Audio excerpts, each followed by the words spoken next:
Hello. അങ്ങനെ electoral ബോണ്ടിന്റെ കാര്യത്തിൽ ഒരു തീരുമാനമായിരിക്കുകയാണ്. സുപ്രീം കോടതി വിധി പുറപ്പെടുവിച്ചിരിക്കുകയാണ് ഈ ഇലക്ട്രൽ ബോണ്ട് എന്ന കലാപരിപാടി നിർത്തലാക്കാൻ. 2018 ഇത് കൊണ്ടുവരുമ്പോൾ പറഞ്ഞിരുന്നത് കള്ളപ്പണം തടയാനും ഇലക്ഷൻ ഫണ്ടിങ്ങിൽ ട്രാൻസ്പെറൻസി അഥവാ സുതാര്യത കൊണ്ടുവരാനും വേണ്ടിയാണ് ഈ ഇലക്ട്രൽ ബോണ്ട് ഞങ്ങൾ അവതരിപ്പിക്കുന്നത് എന്നാണ്. അന്നത്തെ ഫൈനാൻഷ്യൽ റൂൾസിലും കോർപ്പറേറ്റ് ലോസിലും ചില ഭേദഗതികൾ വരുത്തിയാണ് ഈ ഇലക്ട്രൽ ബോണ്ട് എന്ന സംഭവം അവതരിപ്പിച്ചത്. എന്തായാലും കള്ളപ്പണം തടയാൻ പറ്റിയോ? യഥാർത്ഥത്തിൽ ഇതിലൂടെ എന്താണ് ഭരണകക്ഷി നോട്ടമിട്ടത്?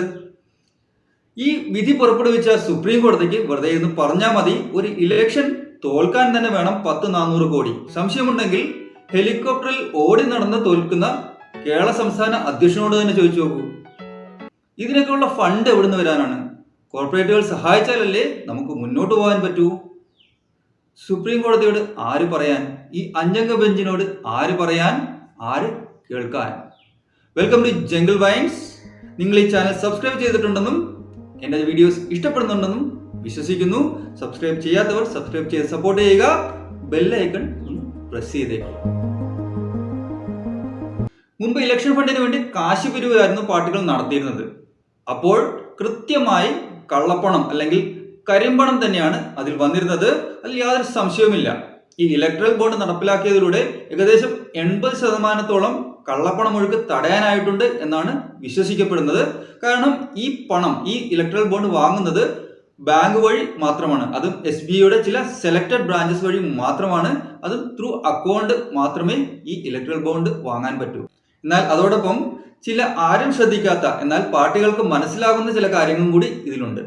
2016-2017 കാലഘട്ടങ്ങളിലാണ് ഈ ഇലക്ട്രൽ ബോണ്ട് സംബന്ധിച്ച ചില ഭേദഗതികൾ BJP ഗവൺമെന്റ് കൊണ്ടുവരുന്നത്. 2018 ജനുവരി മുതലാണ് ഇലക്ട്രൽ ബോണ്ട് നടപ്പിലാക്കിയത്. ഈ ഇലക്ട്രൽ ബോണ്ട് നടപ്പിലാക്കിയപ്പോൾ തങ്ങൾക്ക് കൂടുതൽ പണം കിട്ടാൻ അല്ലെങ്കിൽ തങ്ങൾക്ക് കൂടുതൽ ഫണ്ട് കിട്ടാൻ വേണ്ട കാര്യങ്ങളും കൂടെ സൈലന്റ് ആയിട്ട് ഇതിൽ എഴുതി പിടിപ്പിച്ചിട്ടുണ്ടായിരുന്നു. അത് എന്തൊക്കെയാണെന്നല്ലേ എല്ലാം നമുക്ക് വിശദമായിട്ട് നോക്കാം. ഈ ഇലക്ട്രൽ ബോണ്ട് SBIയുടെ ചില തിരഞ്ഞെടുത്ത ബ്രാഞ്ചുകളിൽ മാത്രമാണ് ലഭിക്കുന്നത്. അതും വർഷത്തിൽ 4 തവണ 10 ദിവസം വെച്ച് മാത്രം. ജനുവരി, ഏപ്രിൽ, ജൂലൈ, ഒക്ടോബർ മാസങ്ങളിലാണ് സാധാരണ ഇലക്ട്രൽ ബോണ്ട് നൽകുന്നത്. എന്നാൽ ജനറൽ ഇലക്ഷൻ അടുത്തിരിക്കുന്ന സമയങ്ങളിൽ 30 ദിവസത്തേക്ക് സ്പെഷ്യലായിട്ട് സെൻട്രൽ ഗവൺമെന്റിന് ഈ ഇലക്ട്രൽ ബോണ്ട് അനുവദിക്കാനുള്ള അവകാശമുണ്ട്. അതായത് ഇപ്പോൾ ജനറൽ ഇലക്ഷൻ വരാൻ പോവുകയാണ്. ഇലക്ട്രൽ ബോണ്ടിന്റെ സമയം അടുത്തിരിക്കുകയാണ്. അപ്പോഴാണ് ഈ നെറുകുന്തലയ്ക്ക് സുപ്രീം കോടതിയുടെ അടി കിട്ടിയത്. ഈ ഇലക്ട്രൽ ബോണ്ടിനെ വിളിക്കാൻ സൗകര്യത്തിന് നമുക്കിനി ഈ ബോണ്ട എന്ന് വിളിക്കാം. ഈ ബോണ്ട ആർക്ക് വേണമെങ്കിലും വാങ്ങാം. വ്യക്തിക്ക് വാങ്ങാം, സ്ഥാപനങ്ങൾക്ക് വാങ്ങാം, ലാഭത്തിലോടുന്ന കമ്പനികൾക്ക് വാങ്ങാം, നഷ്ടത്തിലോടുന്ന കമ്പനികൾക്കും വാങ്ങാം, അജ്ഞാതർക്കും വാങ്ങാം. ആർക്ക് വേണമെങ്കിലും വാങ്ങാം. ഈ അജ്ഞാതർ എന്നുകൊണ്ട് ഞാൻ ഉദ്ദേശിക്കുന്നത് ഈ അജ്ഞാതർ പേപ്പറിൽ മാത്രമായിരിക്കും അജ്ഞാതർ. നമ്മളെപ്പോലുള്ള സാധാരണ ജനങ്ങളെ സംബന്ധിച്ച് അതല്ലെങ്കിൽ എതിർ പാർട്ടിക്കാരെ സംബന്ധിച്ച് മാത്രമായിരിക്കും അജ്ഞാതർ.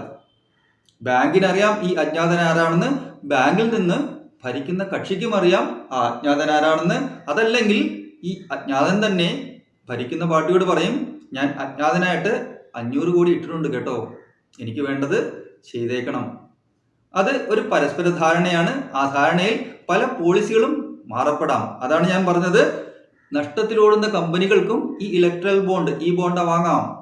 നഷ്ടത്തിലോടുന്ന കമ്പനി എന്തിന് ഈ ബോണ്ട വാങ്ങണം? നഷ്ടത്തിലോടുന്ന കമ്പനി ഈ ബോണ്ട വാങ്ങും. ഭരിക്കുന്ന കക്ഷിയോട് അത് പറയും. ചില പോളിസി മാറ്റങ്ങൾ, ചില പോളിസി ചേഞ്ചസ് കൊണ്ടുവരും.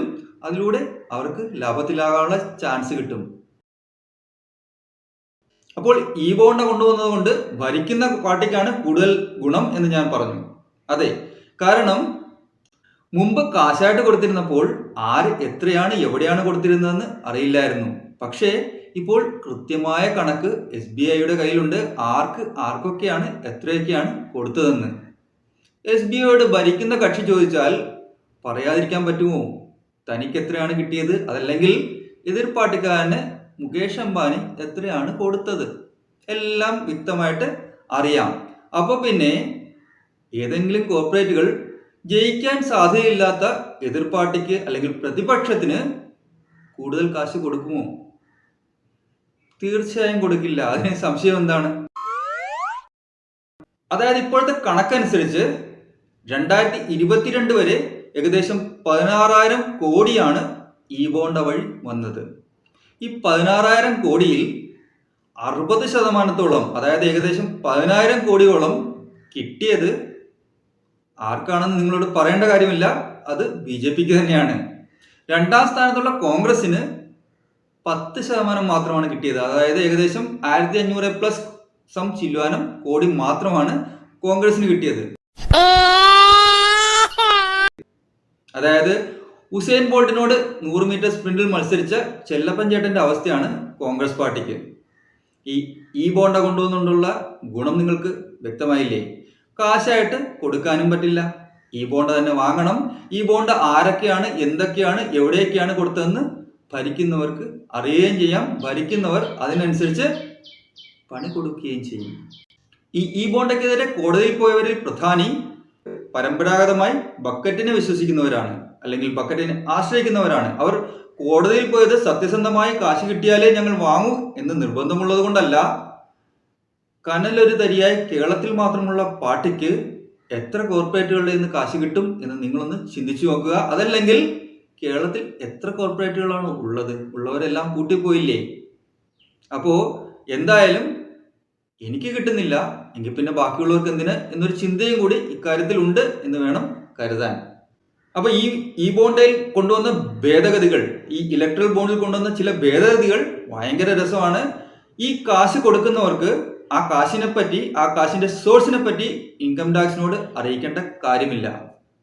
ഈ കാശ് എത്ര കൊടുത്തുവെന്നോ, ഈ കാശ് എവിടുന്ന് വന്നുവെന്നോ ഇലക്ഷൻ കമ്മീഷനെയും അറിയിക്കേണ്ട കാര്യമില്ല.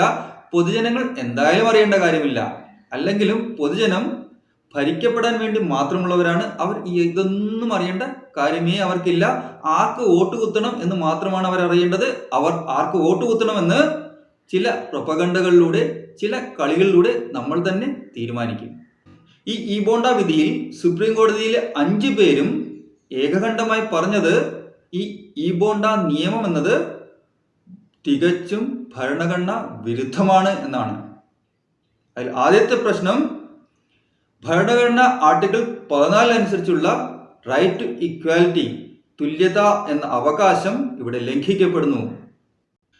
രണ്ടാമത്തെ കാര്യം, റൈറ്റ് ടു ഇൻഫർമേഷൻ ആക്ട്, വിവരാവകാശ നിയമം ആർട്ടിക്കിൾ 91A ഇവിടെ ലംഘിക്കപ്പെടുന്നു. കാരണം ആരെത്ര കൊടുത്തു, എന്തിനു കൊടുത്തു എന്ന് പൊതുജനങ്ങൾക്ക് അറിയാനുള്ള അവകാശമില്ല. പൊതുജനങ്ങൾക്ക് എന്നല്ല, വേറെ ആർക്കും അറിയാനുള്ള അവകാശം ഇവിടെ ലഭിക്കുന്നില്ല.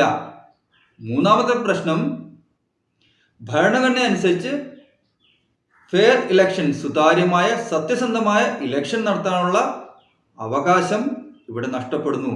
അതൊക്കെ കൊണ്ട് തന്നെ ഇത് തികച്ചും ഭരണഘടനാ വിരുദ്ധമായ ഒരു നിയമമാണ്, ഭരണഘടനാ വിരുദ്ധമായ തീരുമാനമാണ് ഈ ഇലക്ട്രൽ ബോണ്ട്. അതുകൊണ്ട് തന്നെ റദ്ദു ചെയ്യുന്നു എന്നാണ് സുപ്രീം കോടതിയുടെ ബെഞ്ച് പറഞ്ഞത്.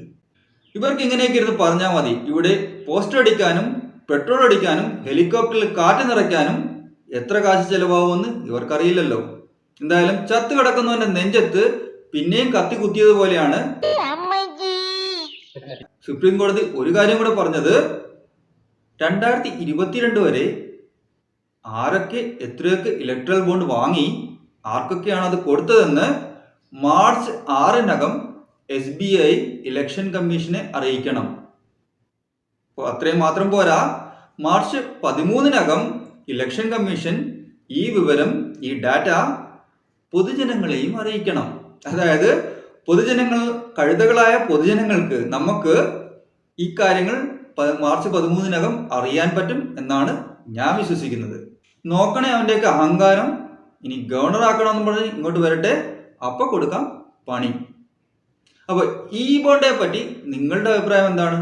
ഈ ഉഡായിപ്പ് കമ്പനി നിർത്തിയത് നല്ലതായെന്നാണോ നിങ്ങൾ കരുതുന്നത്, അതോ അത് തെറ്റാണോ? നിങ്ങളുടെ അഭിപ്രായം ഈ ഇലക്ട്രൽ ബോണ്ട് അഥവാ ഈ ബോണ്ട നിർത്തിയത് നല്ല കാര്യമാണ് എന്നതാണെങ്കിൽ ബോണ്ട വേണ്ട എന്ന് താഴെ കമന്റ് ചെയ്യുക.